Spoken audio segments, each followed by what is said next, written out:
जीतेंगे और जिस तरह से कहा गया पश्चिम बंगाल? देखिए, पश्चिम बंगाल की जो सूरत हाल है या इसका जो इतिहास है, वो मुझे लगता है कि देश के दूसरे 25-26 राज्यों से अलग है।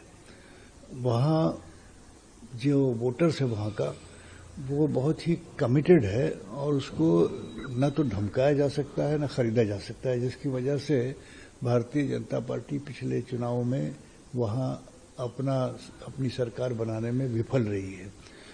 हालांकि भारतीय जनता पार्टी की अपनी पार्टी की शक्ति से ज्यादा बड़ी शक्ति उनकी खुद चुनाव आयोग का सपोर्ट है। हमने देखा है कि देश भर में बड़े दुख के साथ ये कहना पड़ता है कि चुनाव आयोग, जिसे एक निष्पक्ष लोकतांत्रिक संस्था माना जाता था, वो अब निष्पक्ष नहीं रही। ये आयोग शक के दायरे में है पिछले कई चुनावों से, और जब जब विरोधी पक्ष के लोगों ने अप्रोच करके आयोग से कहा कि आप यहाँ दुरुस्ती करें, यहाँ कुछ थोड़ा सा फेरफार करें, वहाँ उन्होंने उस बात को बिल्कुल रद्द कर दिया है और वो सत्ताधारी पार्टी के दबाव में काम करती है, इसमें कोई शक नहीं है।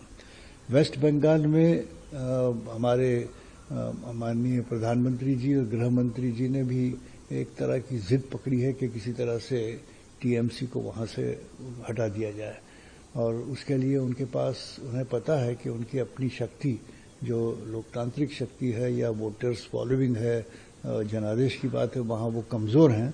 तो वो कमजोरी वो चुनाव आयोग के सपोर्ट से पूरा करना चाहती है, जो बड़ी दुख की बात है। मगर अब की बार जैसा कि अभिषेक जी ने कहा है कि जनता को न तो बहकाया जा सकता है, न डराया जा सकता है, न खरीदा जा सकता है। वेस्ट बंगाल की जनता को वो सॉलिडली दीदी के साथ खड़े हैं, और बदकिस्मती से जब तक कि कांग्रेस एक विरोधी पक्ष की पार्टी मानी जाती थी, तब तक कांग्रेस ने अपना जो कर्तव्य है वो पूरी तरह से निभाया नहीं कि बीजेपी को कहीं पकड़कर उसकी गलतियों को सामने लाकर देशवासियों के सामने रखे, न्यायालय के सामने रखे। उसमें कांग्रेस विफल रही है, जिसकी वजह से बीजेपी ने काफी प्रगति की है।